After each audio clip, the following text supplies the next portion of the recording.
할렐루야. 오늘 담임 목사님으로 또 시임하시는 우리 목사님, 또 달려갈 길을 또 많이 마치시고 또 원로 목사로 추대되시는, 원로 장로님으로 추대되시는 우리 두 분의 장로님을 또 축하드리고, 이 자리를 또 허락하신 하나님께 영광을 올려드립니다. 또 새 목사님을 이제 새롭게 모시고, 고린도서가 전서와 후서로 나누어진 것처럼 이제 또 다른 50년을 향해서 스테튼 아일랜드 후서를 새롭게 우리 써가실 성도님들, 하나님의 자비와 늘 위로하심이 함께 하시기를 축원을 드립니다. 저는 오늘 자비와 위로의 하나님이라는 제목으로 하나님의 말씀을 전하도록 하겠습니다. 오늘 취임하시는 우리 황용성 목사님하고는 제가 벌써 먼저 지방회에서 한 4년 정도, 약 4년 정도 같이 지낸 것 같습니다. 제가 2014년도에 뉴욕 동부지방에 와서 참 150년 된 교회에 3명의 성도님과 함께 이렇게 개척을 했습니다. 150년 된 성전을 가지고 개척을 하는데 화장실 바닥에 구멍이 뚫어져서 부임을 해보니까 화장실도 사용하기가 어려울 정도예요. 그래서 화장실만 좀 우리가 고쳐보자, 이런 계획 가운데 시작된 일이 성전 전체 뜰에서부터 전체를 새롭게 하는 공사가 됐습니다. 3명을 성도를 모시고 큰 짐을 지고 가다 보니까 재정도 없지, 아무것도 없었습니다. 그렇지만은 부임해서 그 다음 주에서부터 저는 핸디맨 조수가 되고, 이 권사님 한 분은 앞장을 서고, 그때부터 일이 시작됐어요. 재료 살 돈도 없고, 또 일을 아침 8시부터 새벽 예배 마치고 저녁 9시까지 교회 수리를 하는데, 나중에는 제가 이게 목사인지 핸디맨인지 정체성에 혼란이 오더라고요. 교회 일이지만 또 신나게 일을 하기도 하지만 어떨 때는 좀 이렇게 지칠 때가 있었어요. 오늘 우리 목사님 또 이렇게 취임하시는 자리에 이렇게 보니까 그 동부지방에 같이 계셨던 또 이렇게 한참 또 선배, 또 형님 같은 분들이 이렇게 앉아 계시니까 그때 그런 생각이 나요. 참 기쁨 가운데 사역을 감당하지만 참 지치고 힘들 때 감찰의 모임이다, 여러 가지 행사가 있어서 플러싱에 내려오면 우리 목사님들이 우리 황영석 목사님 또 아이스크림도 날라다 주시고, 우리 선배 목사님들 맛있는 짜장면도 사주시고, 또 모임을 파하고 올라가려고 하면 꼭 어떤 선배 목사님은 저한테 호주머니에다가 뭘 꼭 지어주세요. 이게 여비를 지어주시는데 이렇게 보면은 100불짜리겠지 이렇게 생각하고 보면 항상 20불짜리야. 저녁 짜장면 사 먹고 가라고. 제가 왜 이런 말씀을 드릴까요? 4년 그 북부 니저지에 교회를 개척해서 사역을 하면서 3년을 교회 수리하는데 매일매일 일꾼처럼 시간 나는 대로 전도하고 작업복 입고 교회 고치고, 기쁘지만 한때는 지칠 때가 있었어요. 그런데 우리 목사님들, 지방의 목사님들, 선배님들 만나고 또 그렇게 20불짜리라도 지어주면서 짜장면 먹고 올라가라고 그렇게 격려하고, 또 교회 수리를 하다가 자금이 없으면은 선배님들한테 제가 다 전화 다 드렸습니다. 재정이 없어서 교회 수리 중단했습니다. 그럼 교회로들 다 뉴욕의 성도님 가운데에도 그때 건축헌금 보내주신 분이 몇 분 계세요. 그때 참 힘들었는데 오늘 우리 또 선배님들 이렇게 얼굴 뵙고 우리 황영석 목사님 같이 지내던 목사님들 얼굴 뵈니까 그때의 그 위로 때문에 제가 어쩌면 힘을 내서 북부 뉴욕에 또 하나의 성결교회를 세우지 않았나 그런 생각을 해봅니다. 사랑하는 성도 여러분, 어떤 사회학자가 이 시대를 표현하기를 위로 상실의 시대다 그렇게 이야기했습니다. 그리고 2023년도 크리스천 작가 문영순 씨는 이에 대한 대답으로 위로가 필요한 시대다라는 책을 내서 베스트셀러가 됐습니다. 다 같이 겉으로는 멀쩡한 것 같은데 잔잔한 호수에 떠있는 백조 같은데 그 마음속은 두려움과 불안으로 가득 차 있다는 것이죠. 이 작가는 이야기합니다. 위로받지 못한 그 개인은 가정을 또 속해 있는 또 조직을 사회를 무너뜨릴 수 있는 시한폭탄과 같다라는 것입니다. 이 책의 결론은 어떤 상황에서도 하나님은 우리를 포기하지 않으신다라는 그런 메시지로 위로를 주고 결론을 맺습니다. 사랑하는 동역자 여러분, 또 그리고 우리 성도 여러분, 여러분들의 가정, 또 여러분들이 섬기는 교회는 과연 자비와 위로를 상실하지는 혹시 않았는지. 오늘날 우리들이 이민 사회 속에서 살고 있지만 가정, 또 교회, 많은 것들이 넉넉해지고 풍성해졌지만은 목회자들의 또 우리 목회도 성도님들의 이민 생활도 그렇게 넉넉하지는 않습니다. 어떻게 하면 이 어려운 시대에 또 교회를 우리가 성장시키고 또 고단한 목회 가운데에서 승리하고 신앙생활을 기쁨 있게 할 수 있는지 오늘 본문을 통해서 우리 간략하게 한번 살펴보고 전하도록 하겠습니다. 함께 봉독한 우리 본문 3절의 말씀을 보면 찬송하리로다 그는 우리 주 예수 그리스도의 하나님이시여 자비의 아버지시여 모든 위로의 하나님이시며 이렇게 기록해 나가고 있습니다. 사도 바울은 고린도 전서에서 자비라는 말, 위로라는 말 한 번도 사용하지 않았어요. 참 신기하죠.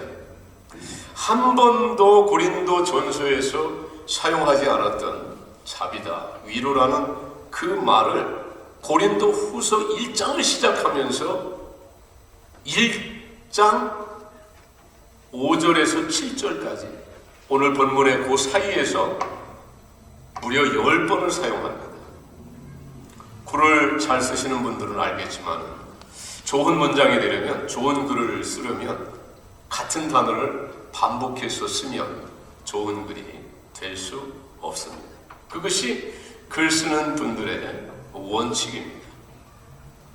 신약 성경 27권 중에 13권을 기록한 정말 이 문장가 사도 바울보다 아마 글을 잘 쓰는 사람이 그렇게 흔치 많지 않을 것입니다. 그런데 사도 바울은 이 부분에서만큼은 문장 형식이 맞든지 틀리든지 관계없이 계속해서 위로 이 말을 짧은 문장을 해서 10번이나 넘게 사용을 합니다. 어쩌면 바울이 기록한 13권의 서신서에서 문학성이 가장 떨어지는 그러한 문장이 될 수도 있습니다. 왜 그랬을까요? 여러분들은 고린도 전서와 후서의 차이점을 한 문장으로 간단하게 표현한다면 어떻게 표현하시겠습니까? 저는 이렇게 표현하고 싶어요. 고린도 전서는 고린도 교회의 혼란기를 기록하고 고린도 후서는 고린도 교회의 안정기를 기록한 책이다. 저는 그렇게 말하고 싶습니다. 거듭 질문을 하지만 사도 바울이 한 번도 고린도 전서에서는 사용하지 않았던 자비와 위로라는 말, 왜 짧은 문장에서 10번이나 사용을 했을까요? 저는 바울이 목회 속에서 깨닫지 못했던 그 단어를 이 시점에서 깨달았다고 생각합니다. 바울이 깨달은 것이 뭐예요? 교회를 교회되게 하는 것이 뭐예요? 결국은 자비와 위로라는 것입니다. 목회를 목회되게 하고 승리하게 하는 것이 뭐예요? 자비와 위로라는 것입니다. 시험되지 않게 하는 것, 상처를 단단히 싸매어 주어서 치료받게 하는 것, 그것이 뭐라는 거예요? 바울이 깨달은 거예요. 아, 자비와 위로구나. 감당할 수 없는 환난까지도 감당하게 하는 것이 자비와 위로라는 것입니다. 바울이 오랜 목회 가운데에서 고린도전서 내내 다툼과 분열과 시기와 질투와 자랑과 대립으로 돼 있던 고린도 교회에 계속해서 사도 바울도 목회자로 맞서고 대립하고 성령께서 감동을 주신 것이죠. 깨달은 것이죠. 위로라는 말은 굉장히 저희들에게 익숙해요. 근데 저도 말씀을 준비하면서 자비? 불교에서 하도 자비 하니까 우리 목회자는 설교할 때 자비에 대해서 말하면 안 되는 줄 알았어요. 그런데 하나님의 속성이 자비라고. 수경학자들이 해석해 보면은 하나님의 속성이 자비라는 거예요. 이 자비를 한문으로 보면 무성할 자자를 쓰는데 풀초 밑에 작은 요자가 두 개가 있고 그 아래 마음 심자가 있습니다. 뭐냐면 풀처럼 우거진 것처럼 우거진 풀처럼 사랑하는 마음이 아주 작고 작은 일에까지 그 사랑이 무성하다라는 의미가 있다. 그리고 빗자는 아내비와 마음심이 합쳐져서 마음을 아파하고 가엾이 여기는 그 마음을 표현하는 것이 빗자라는 거예요. 두 글자다 신기하게도 마음심자가 아래에 들어가 있습니다. 성경에서 주경학자들은 어려움을 당한 자를 세심하게 사랑하는 것이 자비이고 죄 지은 자를 불쌍히 여기는 마음으로 다가가는 것이 하나님의 그 속성의 자비요 뜻입니다. 우리가 위로는 너무나 잘 압니다. 컴포트, 헬프, 파라클레토스. 우리 곁에 오셔서 뭐예요? 우리의 짐을 덜어주시는 분이 바로 보혜사 성령인 것이죠. 고린도 전서에서 보면은 사도 바울은 내내 자기 자신이 하나님의 뜻을 따라서 그리스도의 사도로 부르심을 받은 것, 사도의 권리, 십자가에 못 박힌 예수 그리스도, 우상 숭배, 음행, 그리스도의 부활, 교리에 대한 전반적인 것을 고린도 교회 성도들에게 다 가르칩니다. 신앙생활의 중요한 포인트들 다 가르쳐요. 그런데 고린도 교인들에게 고린도 전서에서 한 번도 가르치지 않은 것이 있어요. 그게 뭔지 아세요? 자비의 아버지, 위로의 하나님에 대해서는 한 번도 가르치지 않았어요. 하나님은 오늘도 우리 교회, 저와 여러분들의 삶 가운데 자비의 아버지, 위로의 하나님으로 오늘도 동일하게 역사하시고 함께 하시는 줄 믿습니다. 바울이 고린도 전서에서 전한 복음, 십자가에 못 박히신 예수 그리스도, 우상에 관한 것, 죽은 자의 부활에 관한 것, 음행, 바울이 전한 모든 고린도 전서에서 전한 복음이 무엇으로 결론이 된다는 거예요? 자비다. 하나님의 속성인 자비. 위로의 하나님으로 결론이 지어지고 그것이 바로 우리 삶 속에서 적용할 수 있는 복음이 된다는 것이죠.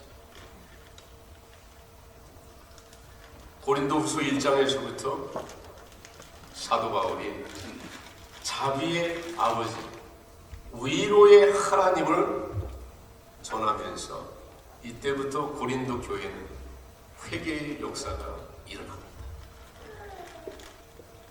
구제의 연보가 풍성하게 일어납니다. 목회자를 위하고 복음을 위한, 선교를 위한 풍성한 연보가 이때부터 고린도 교회에 일어나고 고린도 교회가 안정기를 찾아가고 부흥의 역사를 맞이합니다. 저는 오늘 새 담임 목사님을 모시고 취임 예배를 드리는 이 뉴욕 교회는 자비와 위로가 풍성했습니다. 지역사회를 위로하고 또 지역사회를 넘어서 세계를 위로하고 자비로움으로 풀어나가고 이제 새로운 50년의 스테튼 아일랜드 후소를 넉넉하게 써가시기를 주님의 이름으로 축원을 드리며 축하를 드리는 바입니다. 기도하시겠습니다. 하늘에 고맙고 감사하신 하나님 아버지, 아버지 하나님께서 또 예정하시고 또 계획하셔서 오늘 이렇게 감사하고 기쁘게 담임 목사님을 모시고 또 그동안 크게 수고하신 두 분의 장로님을 원로 장로님으로 추대하게 하시니 감사를 드립니다. 이제부터 이 뉴욕 교회 자비의 아버지시여 위로의 하나님이 넉넉히 임재하시고 늘 함께 하셔서 스테튼 아일랜드 후서를 자비와 위로의 넉넉함으로 기록해 나가는 귀한 역사가 기름 부음이 있게 하여 주시옵소서. 예수님의 이름으로 기도하옵나이다.